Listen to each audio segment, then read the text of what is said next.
Hello friends, let's start our today's topic. Gladioli, lilies and tuberoses grow from modified stems called bulbs. Gladioli, lilies and tuberoses છે એ શેમાંથી વિકાસ પામે છે? તો કે third છે એના ઉપર તમને જે બલ્બ્સ ગાંઠ જોવા મળે છે એમાંથી એ વિકાસ પામે છે. નેક્સ્ટ છે layering. Stereo. The long branches of a jasmine plant find no support and bend towards the ground. એટલે જે લાંબી ડાળીઓ હોય છે કે જાસ્મિનના છોડની એને કોઈ આધાર ન મળે એટલે શું થાય છે? જમીન તરફ વળી જાય છે. The part of the stem gets covered with the soil. એટલે જે ડાળીઓનો ભાગ છે એ શું થાય છે? જમીનથી ઢંકાઈ જાય છે. લાઈક ધીસ, ડાળી નમી ગઈ, ઢંકાઈ જશે જમીન દ્વારા અને પછી શું થાય છે? Soon roots grow from the buried stem. અને આ જે થડ અહીંયા જે જમીનની અંદર દટાઈ ગયું એમાંથી જે મૂળ છે એ નીકળે છે. and this stem can now be cut off. અને પછી આ જે થડ છે એ કપાઈ જાય છે. ક્યાંથી? કે from the main plant. એટલે આ જે મુખ્ય છોડ છે એમાંથી અહીંથી કટ થઈ જશે. This method of growing new plants is called layering. તો આવી રીતે જે છોડ વિકાસ પામે છે એ શું કહેવાય છે? લેયરિંગ. નેક્સ્ટ છે રનર. રનર એટલે મુખ્ય પ્રકાર. Look closely at how grasses grow and spread. તમારે બહુ જ નજીકથી જોવાનું છે કે ઘાસ છે એ કઈ રીતે વિકાસ પામે છે અને ફેલાય છે. Canodon possesses three branches. જે કેનોડોન જે ઘાસ છે એ શું કરે છે? એની ડાળીઓ છે કેવી હોય છે? બહુ જ પાતળી હોય છે.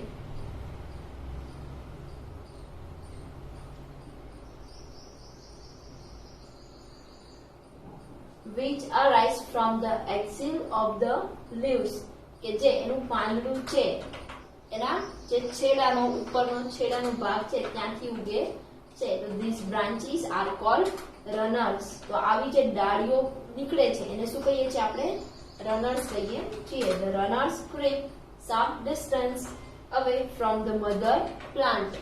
એટલે જે મધર પ્લાન્ટ છે એનાથી જે રનર્સ જે નીકળે છે એ શું કરે છે? થોડુંક અંતર રાખે છે. Strike roots and give rise to new plants. અને આવી રીતે એના મૂળ છે એ નીકળતા જાય અને નવો છોડ છે એ વિકાસ પામતો જાય છે. નેક્સ્ટ છે બડિંગ. બડિંગ એટલે અંકુરણ. You must have seen knotted structure on a stem.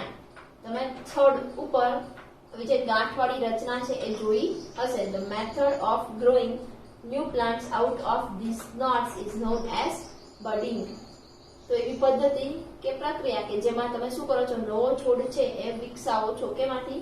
તો કે આવી ગાંઠ જે છે એમાંથી. તો એને શું કહેવાય છે? બડિંગ એટલે પણ અંકુરણ. Onion, potato, garlic and ginger are underground stems. ડુંગળી, બટાટા, લસણ, આદુ આ બધા શું છે? જમીનની અંદર રહેલા થડ છે. They have bud heads on them. ને તેઓને તેમના ઉપર શું હોય છે? આવી ગાંઠ હોય છે. The new plants will grow out of the bud heads once these parts are planted. અને નવો છોડ છે એના ઉપર શું હોય છે? આવી કળી ઉપર હોય છે અને પછી આ ભાગ છે એ એક છોડમાં વિકાસ પામે છે. Next leaves. leaves એટલે પાંદડા. The leaf of a bryophyllum plant reproduce from the buds that grow along the edge of the leaf. જે બ્રાયોફિલમ છોડ છે એ ફરીથી ઉત્પાદન કઈ રીતે કરે છે? તો કે એનું જે પાંદડું છે એની એજ કિનારી છે ફરતી ત્યાં શું હોય છે? આવી બડ્સ હોય છે. ગાંઠ જેવી રચના વિકાસ પામે છે. And thus plants reproduce in a number of ways. અને આવી રીતે છોડ છે એ ઘણી બધી અસંખ્ય રીતે પુનઃ ઉત્પાદન કરે છે. Let's see in this image.